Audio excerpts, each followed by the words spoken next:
Segunda parte. Por isto, uma eficaz organização oculta é a mais maravilhosa instituição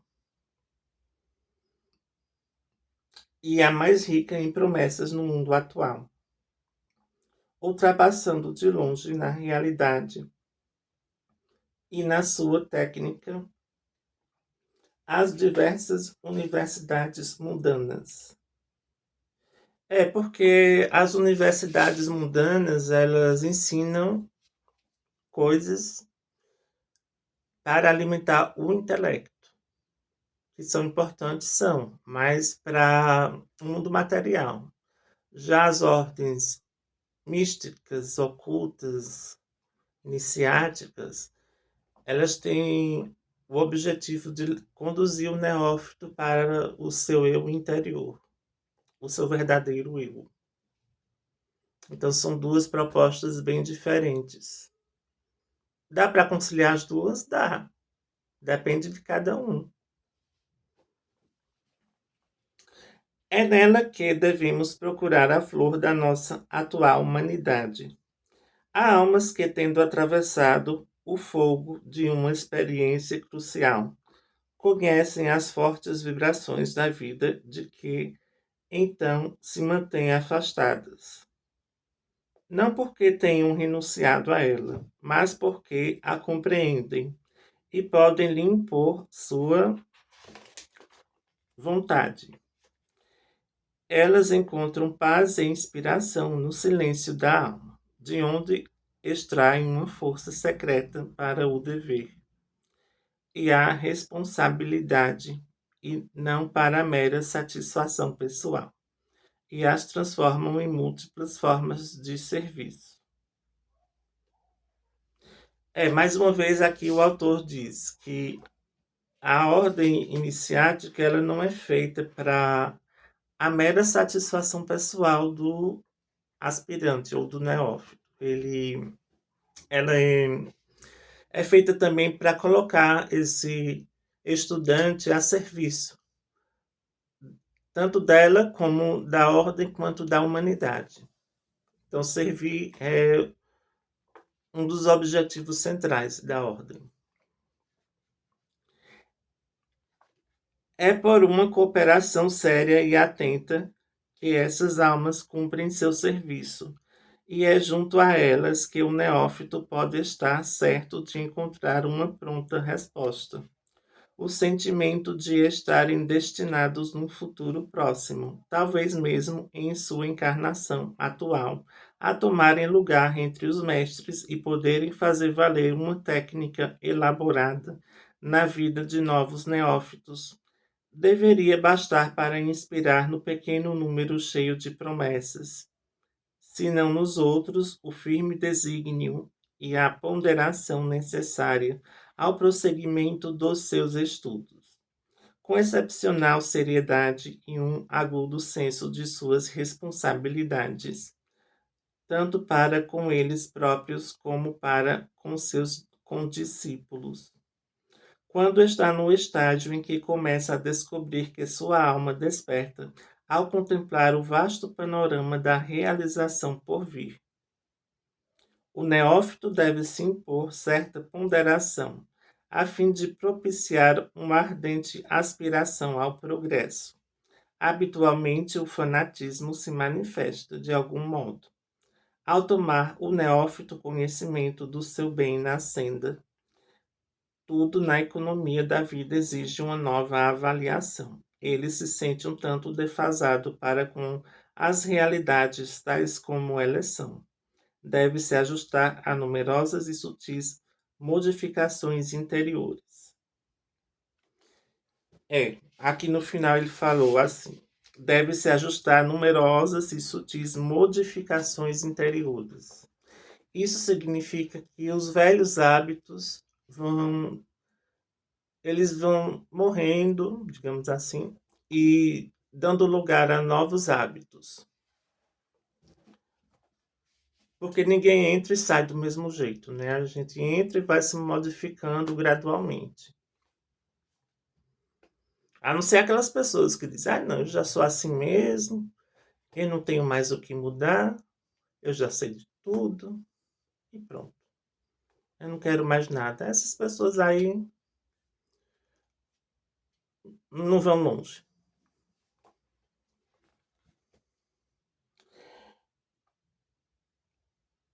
A expressão da vida na personalidade não gosta de ser desviada do seu curso habitual. A psicologia nos fornece uma explicação para isto. A atividade mental e o tempo moldaram a mente e modelaram a tessitura do cérebro e do corpo para estabelecer reações às exigências do ambiente. O desenvolvimento da harmonização só pode ter um resultado. O ritmo antigo deve dar lugar ao novo. Quanto mais a harmonização e a força liberada, bem como o conhecimento do crescimento latente no campo da consciência, forem rápidos, maior será a necessidade de vigilância e flexibilidade para se adaptar à vida pessoal. Muitos neófitos são duramente testados nesse estágio. Eles exigem progresso e o impõem, e imediatamente a lei da atração os põe no meio do campo de batalha, em que se vêm defrontar com numerosas influências contrárias. Alguns reconhecem imediatamente a situação que acolhem bem. Outros dão prova de fraqueza e suplicam que sejam liberados daquilo que atraíram por seus próprios esforços. Mas aí é que está a prova. O indivíduo capacitado estará bem a despeito de todas as circunstâncias que o acometam. Ele sabe que essa revolução na sua vida pessoal é justamente o que está em jogo e arrisca tudo para a dominar. Sabe que não pode esperar alcançar um nível superior de consciência sem enfrentar as exigências da ascensão. Igualmente, as classes superiores têm um novo professor, um duro programa e sanções mais severas. Mas elas transformam o jovem num homem capaz. O mesmo acontece ao longo de toda a vida. Então, aí nesse parágrafo, o autor diz que forças contrárias vão testar o neófito, para ver se ele segue firme nessa senda que ele escolheu. É aí que muitos começam a fraquejar. Tipo assim, eu tô achando que tá muito difícil, os desafios são muitas sombras para enfrentar, então é melhor desistir. Infelizmente isso acontece com frequência. Já que tem outros que reconhecem que essas forças contrárias estão atuando, mas o neófito que está mais determinado, ele enfrenta isso. Porque sabe que essas forças elas estão vindo para aprimorar o, o seu desenvolvimento. E assim ele segue na senda para aprender cada vez mais até atingir a maestria.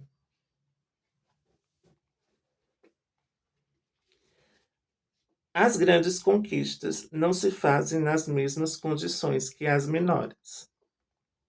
No entanto, é isso que a maioria dos estudantes espera. Eles devem aprender que as suaves exigências que lhes permitiram assimilar o alfabeto não se aplicam aos matemáticos da vida. Confesso que por vezes me aconteceu ao ver um neófito se debater com as dificuldades iniciais implicadas na recuperação rápida de uma faculdade latente, estimulada pela exigência energética do progresso. duvidar por um instante da bondade, senão da sabedoria de o impelir para a frente. Essa reflexão surge da memória indelével de nossas próprias experiências e da preocupação de sabermos se um neófito terá força para enfrentar o que o aguarda. Até um dado momento ele se compreendia muito bem. Estava em paz consigo mesmo. Conhecia sua força, pois nenhum elemento desconhecido o havia testado. Pontos de vista estreitos, dirigidos para objetivos pessoais, se satisfazem por si mesmos, bastam a si próprios e não admitem intervenções. E quando as estreitas barreiras que sustentavam o neófito são brutalmente retiradas por seus próprios esforços, com frequência ele sofre uma experiência humilhante. Nem sempre ele aceita de boa vontade perder suas ilusões. No entanto, é isso que visa sua disciplina. Ela ensina uma verdadeira consciência do eu, que leva a uma harmonização com as forças superiores.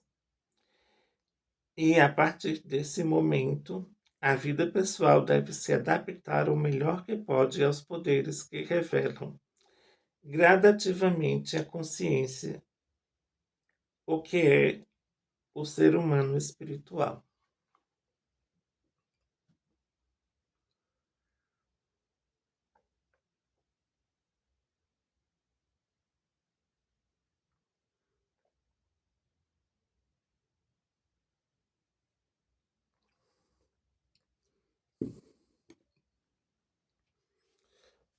E então, nesse capítulo aqui, ou nesse parágrafo, o autor conta que o neófito, que tinha suas convicções, tinha suas ilusões, ele perde tudo isso quando ele está sendo testado.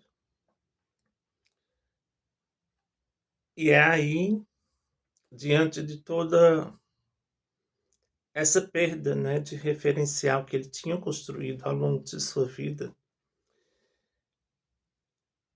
é que ele vai se deparar com as suas sombras e vai se questionar novamente: será que estou no caminho certo? Para uns sim, para outros não. Continua no próximo vídeo.